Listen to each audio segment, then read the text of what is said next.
C fat storage நடக்குது, பாடியில fat storage நடக்குது அப்படின்னா அதுக்கு வந்து உங்களோட டயட்டும் எக்ஸசைஸும் தான் காரணம் அப்படி கிடையாது. உங்களோட டயட்டும் எக்ஸசைஸ் மட்டும் நீங்க வந்து கரெக்ட் பண்ணிட்டீங்கன்னா உங்களுக்கு வந்து ஃபேட் ஸ்டோரேஜ் இல்லாம ஆக்குறது வந்து அது வந்து ஒரு கரெக்டான வே கிடையாது.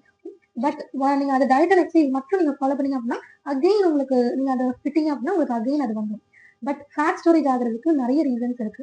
சி ஒரு சிலர் வந்து ஸ்ட்ரெஸ்னால கூட ஃபேட் ஸ்டோரேஜ் ஆகலாம். பாடியில நிறைய ஸ்ட்ரெஸ் ஹார்மோன் செக்ரேட் ஆகிட்டே இருந்துச்சு அப்படின்னா கார்டிசால் ஹார்மோன் இன்க்ரீஸ் ஆகிட்டே இருந்துச்சுன்னா அதனால கூட உங்களுக்கு ஃபேட் ஸ்டோரேஜ் நடக்கலாம். அண்ட் வந்து உங்களுக்கு சரியா ஸ்லீப் இல்லை, தூக்கத்துல வந்து ஸ்லீப் குவாலிட்டி சரியில்லை அப்படின்னா அப்போ கூட உங்களுக்கு வந்து ஃபேட் ஸ்டோரேஜ் நடக்கலாம். அண்ட் விட்டமின் டி கம்மியாக இருந்தால் ஃபேட் ஸ்டோரேஜ் நடக்கலாம். அண்ட் இந்த மாதிரி lot of reasons are there.